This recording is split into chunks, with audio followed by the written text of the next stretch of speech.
जो राजधानी दिल्ली की पुलिस हमारी सुरक्षा के लिए 24 घंटे काम करती है, क्या आपको पता है उसी दिल्ली पुलिस के कई परिवार मौत के साए में जी रहे हैं। सरकार द्वारा जो उन्हें घर दिए गए हैं वह इतने जर्जर हालत में है कि हर वक्त कोई ना कोई दुर्घटना होती रहती है। 2 जुलाई को होश खास दिल्ली पुलिस आवासीय कॉलोनी में एक ऐसी दुर्घटना हुई जिसमें दिल्ली पुलिस में तैनात सब इंस्पेक्टर की पत्नी और बच्चे की जान बाल बाल बच पाई।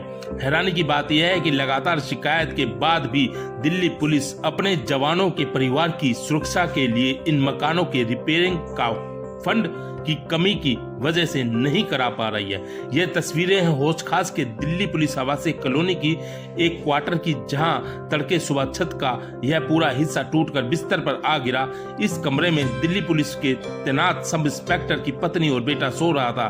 तड़के सुबह 5 बजे एक हल्की सी आवाज आई जिसके कारण बेटे की आंख खुल गई। बेटे ने तुरंत अपनी मां का हाथ पकड़कर बेड से अलग खींचा। इतनी देर में छत का यह पूरा हिस्सा बेड पर आ गिरा। जितना भारी मलबा इस बेड पर गिरा उसमें कोई शक नहीं कि बेटे की आंख नहीं खुलती तो आज हो सकता था मां और बेटा इस दुनिया में नहीं रहते। बेहद खराब स्थिति में पीटीएस कॉलोनी की बिल्डिंग आप देख सकते हैं। यह तस्वीर एक कमरे की है।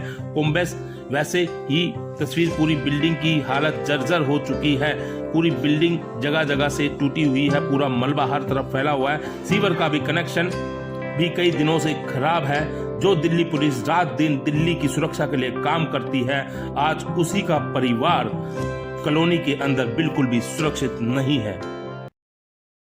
मेरा नाम अरुण राठी है। मैं पुलिस कॉलोनी होश खास का वासी हूँ। यहाँ पे हम काफ़ी सालों से रहे हैं। अराउंड 35-40 साल हो चुके हैं मैं यहाँ पे रहते रहते।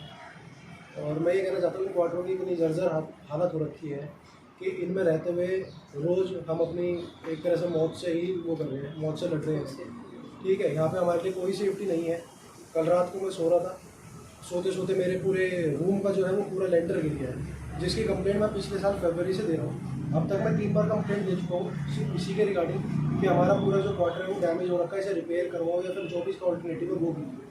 ठीक है, लेकिन इसकी अभी तक कोई सुनवाई नहीं है, कोई देखने नहीं आता। हमें सिर्फ हर बार ये बोल दिया जाता है कि अभी हमारे पास बजट नहीं है, जब बजट आएगा जब हम इनका रिपेयर करवाएंगे। और इतने सालों से बजट नहीं आ रहा, हमें नहीं पता। मेरे पापा दिल्ली पुलिस में बहुत 32-30 सालों से है।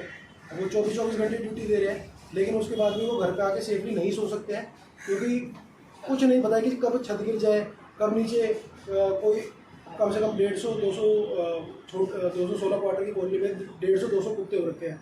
ठीक है, नीचे सीवर बह रहा है पिछले 6 महीने से। इतनी बुरी हालत हो रखी है कि वेस्ट जितना भी है सबका वो बाहर ही रखा हुआ है। हम अपने किसी गेस्ट को अपने घर पे नहीं बुला सकते हैं। मेरे ऑफिस से दोस्त आने के लिए बोलते हैं, मैं उन्हें मना करके बाहर ही मिलने के लिए बोलता हूँ, क्योंकि हम क्या दिखाएं कि हम पुलिस वाले के बच्चे हैं, लेकिन हम कैसी जगह रहते हैं। हम पुलिस वाले के बच्चे होने के बाद भी पूरी बिल्डिंग डैमेज है, पूरी बिल्डिंग को पेड़ पौधे सब उग रखे हैं। ठीक है, लेकिन इनकी कोई सुनवाई नहीं होती है। मतलब अब तो शर्म आने लगी है कि हम ऐसी जगह पे, मेरे पापा या वो प्लास्टर गिरा था, आप उस वक्त क्या कर रहे हैं? जब प्लास्टर गिरा सुबह के 5:30 बजे के आसपास की घटना है, और मैं सो रहा था। सोते सोते मुझे हल्की हल्की आवाज़ आनी शुरू हुई। मुझे पहले इंडिकेशन आया कि माइट भी स्प्लिट एसी है, तो वो कहीं वो लीक ना हो रहा हो ड्यू टू ह्यूमिडिटी। तो मैंने हल्की से आँख खोल के देखा कि कहाँ से, देख लेता हूँ कहाँ से लीक हो रहा है।